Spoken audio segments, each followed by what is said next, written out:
Assalamu alaikum wa rahmatullahi wa barakatuh. Bismillah, alhamdulillah, wa salatu wa rasulullah. We're starting part one in a series where we speak about Musa AS, or the Prophet Moses, peace be upon him. And we've gone through the stories from the beginning of time where there was God and there was nothing else. Then Allah created the universe, first He created the pen, told it to write, created a throne, sat on it in a way that befit His majesty, created heaven and hell, created angels and demons, or jinn, some are good and some are demons, and then created human beings, Adam, we know the story of Adam and Eve and so on, and Shaitan, the devil, and then the story of Adam on earth and Eve, and then the generations after that, Noah and so on.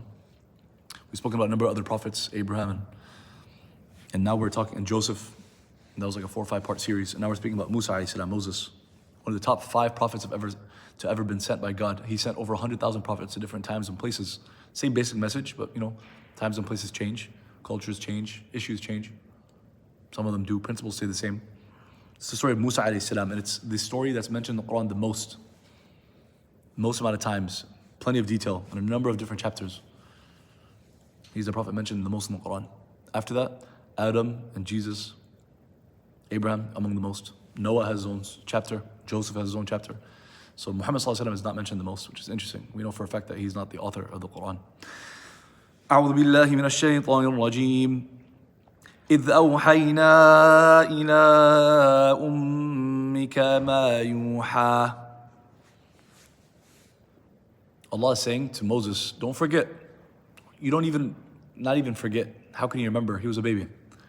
But I want to recount to you the story. I want to let you know. We've always been there for you. We've taken good care of you.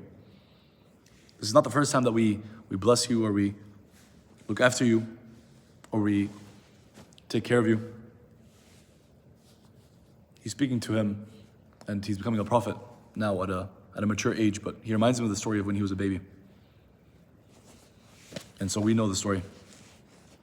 Allah saying, we revealed to your mother. أن اقذفيه في التابوت فاقذفيه في اليم فليلقه اليم بالساحل يأخذه عدو لي وعدو له وألقيت عليك محبة مني ولتصنع على عيني. Pharaoh had enslaved Bani Israel, the children of Israel. Israel is a nickname for Yaqub alayhi salam, Jacob, the son of Isaac, son of Abraham. He has 12 sons. There's the 12 tribes of Israel. The vast majority of these prophets, Abraham downwards, besides Ismail and Muhammad ﷺ, were sent to Bani Israel. They were God's chosen people. So Allah sent them prophet after prophet.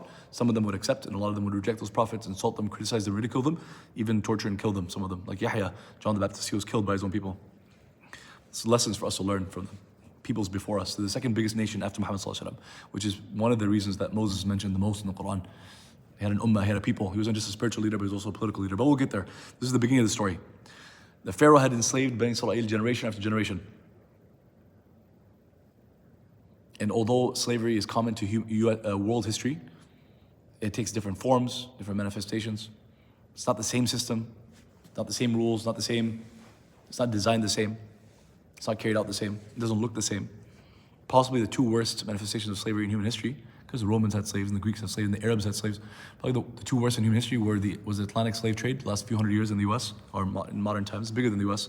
It's North and South America and the Caribbean and Brazil, and the Atlantic slave trade, and then the way that Bani Israel was treated under the Pharaoh. Something they had in common, it was generation after generation. The Arabs, for example, if you were born to someone, your dad or mom is enslaved, you're born free. You're not necessarily enslaved because your parents are enslaved. So one of the drastic differences. But anyways, generation after generation, and whipped and beaten and forced to work and build the pyramids and so on. He pitted them, and Allah describes it in the Quran as well in other chapters.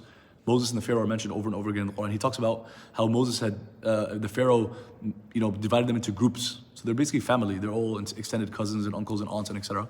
Right? It's an ethnic group. They're related. They have a common ancestors. But he would divide them into groups and basically make them fight each other. Standard, classic.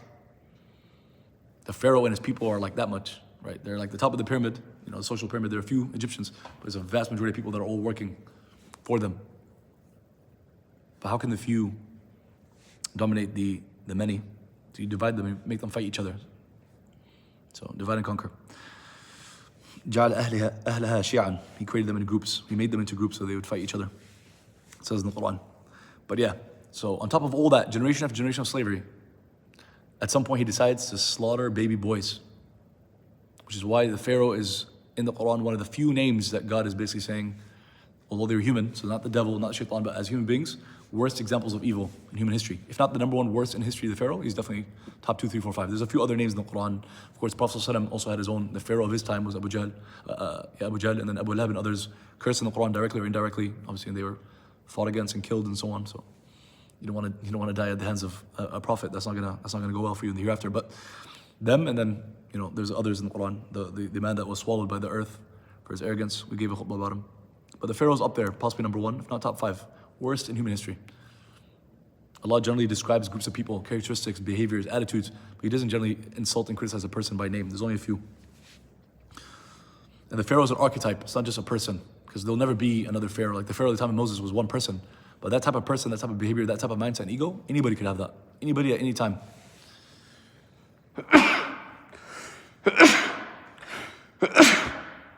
Alhamdulillah.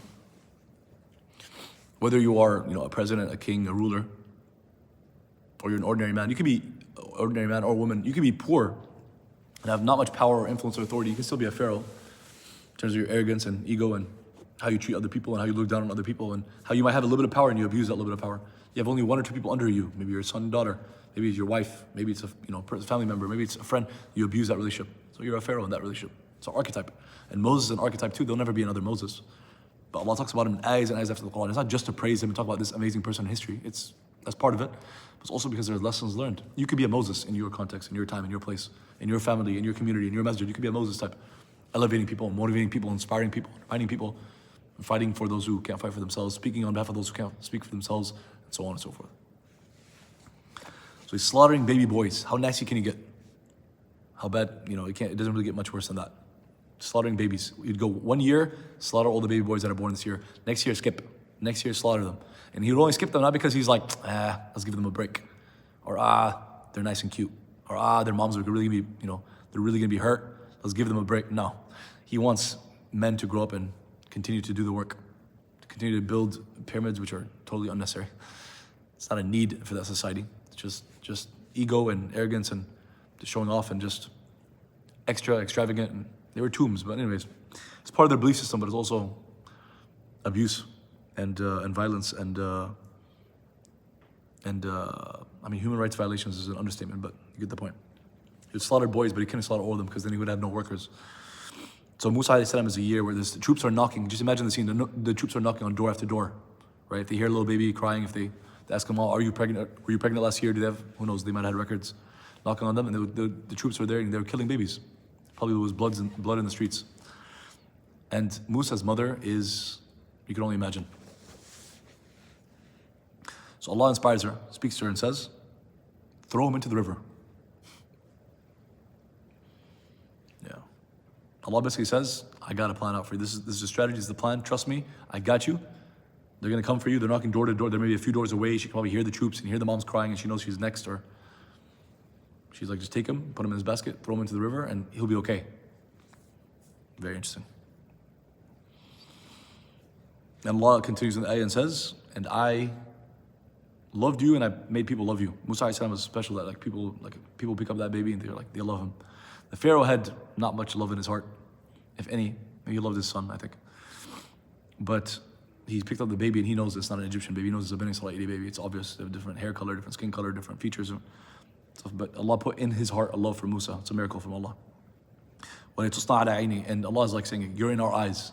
I was always watching over you. I was taking care of you." Of course, it's for all of us. Allah watches and hears everything. He knows us, and He will never neglect any of us unless we neglect ourselves or we neglect our relationship with Allah. He's always there for us. But of course, Allah chooses. He creates everybody and loves everyone, but He chooses. So He chose Moses.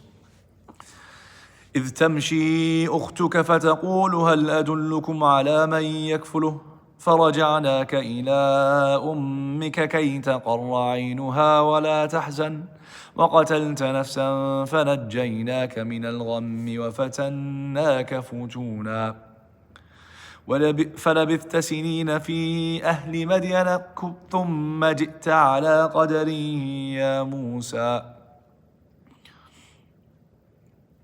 His mom does trusts Allah, takes the baby, puts it into a basket, throws it into the river, and that river ends up, it flows, reaches to like an area in front of the palace of the Pharaoh.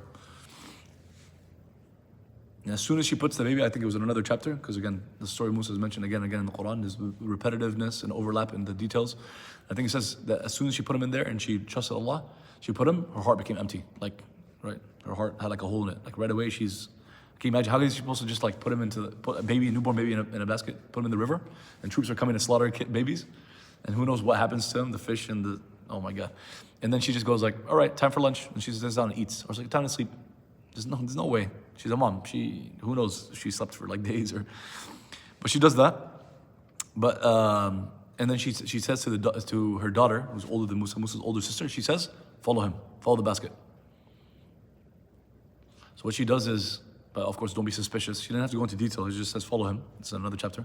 But she starts walking on the side of the river. She's watching the basket, but she's also trying to look nonchalant, like a little girl walking around. If she just keeps staring at a basket going in the stuff, others in the troops might be like, well, something's going on. Let's go check it out. She's just about that age.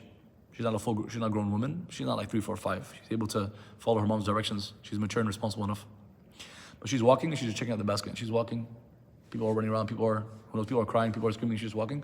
She's in the basket. And it goes up, and it ends at the palace of the Pharaoh. So she knows, I mean, at least it didn't it didn't capsize, it didn't fall into the water. Yeah, no fish or shark or something ate it. No, the baby made it, but the palace of the Pharaoh, that's scary. She goes back and reports to the mom.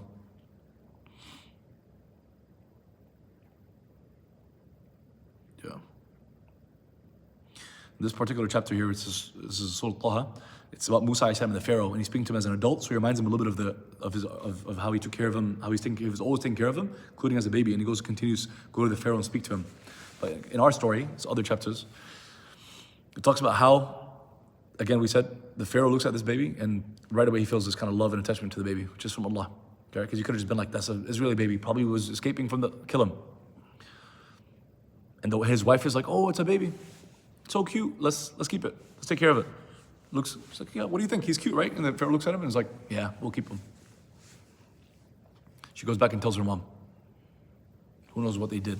They prayed. I don't know how she slept, but she's kind of like, he's not dead, but what's going to happen? And what happens is, it's a miracle from Allah as well. Again, he takes care of Musa at every step of his way. His story is one of the greatest stories ever. Musa refuses to basically have milk to suckle from any mom or any woman or anything. So they're like, we gotta feed this baby, we gotta take care of it. So I believe the story goes that Musa AS' sister recommends them, be like, I know someone that can take care of him. In the village or in the, among the Bani Israel, there are ladies that they have milk and they'll take care of babies, and maybe you could just, use them as like a servant for you. Like, you're the mom, that's your baby. You guys are the Pharaoh and the Pharaohess, and you can take care of them. But you go just give them, once a day, 10 minutes, let her give them milk, and then she pointed them back to Moses' mom. So she has her own baby. She's giving him milk, but she has to act like she don't know this baby. Like, imagine. This is a story I was taught. I don't know if it says exactly in the Quran. We know that the stories of the prophets, Prophet Muhammad ﷺ told us a lot of the details. They're not all necessarily in the Quran, and they could be in ahadith and so on. But yeah,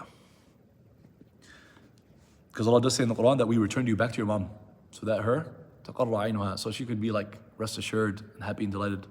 It's like, like see how Allah told you trust him, and you put him in the river, and that was the last thing you wanted to do and the scariest thing ever. And I said I'll take care of you, and you believed it, you trusted it, but it's different, like believing versus knowing. Now you know the baby's okay. He's with the Pharaoh, they're taking care of him. They've clearly adopted him and wanted him good, want to take care of him. They're trying to feed him, so that's a good sign. And they brought him to you, which is a miracle from Allah out of all ways of which. So you'll see him at least every once in a while, you'll know that he's okay, and you're the mom. But, gotta be patient. And if Allah can do all that, what do you think about the next 40, 50, 60 years? If you took care of him in that perilous time where he was going to be slaughtered, he's going to take care of him for the rest of his life. It's very obvious. It's like Allah's baby now, Although we are all basically Allah's property. But we just don't trust Allah to that extent. Allah can do these miracles. The miracles that Allah does for Noah, the ark, and Moses splitting the sea, we'll get there. All these miracles, He's also capable of doing them for us. It's the same Allah, He's there. He's never been, He has no beginning, no end. He's been there. It's not like the time of the prophets were like some special times, and then now we're living in, it's true, it could be the end of times. It's the last chapter of human history. But it's not like God doesn't exist anymore. No, there are no such thing as miracles. Even though we're not prophets, we're not miracles in that sense. Allah can do amazing, incredible things in our times, and does, right? But we have to earn it, we have to deserve it, we have to be working on yourself, and then Allah does the rest. You put in the effort, Allah, the results are in His hands. So although there'll never be a time where a Pharaoh is coming after you, in that sense, probably. I mean, there are people around the world that are suffering under unjust rulers and so on. There are modern pharaohs in a sense, but generally your problems in life might not be that big that someone wants to slaughter your baby and etc. etc. There's a pharaoh that's enslaved your peoples for generation, maybe. But even if it's not to that extent, there are times where you feel like you're up against the water. There are times where you feel like you're in peril. People are treating you unjustly. People have power over you and they're abusing it. Allah's been there. He's going to be there. He'll always be there. He can do for you what he did for the prophets in terms of saving you from situations and in terms of making a way out that you didn't expect. Among the many lessons learned, and we'll continue inshallah next time. The story of Musa AS is going to take at least a few episodes. Jazakumullah khairan. Wassalamu alaikum wa rahmatullahi wa barakatuh.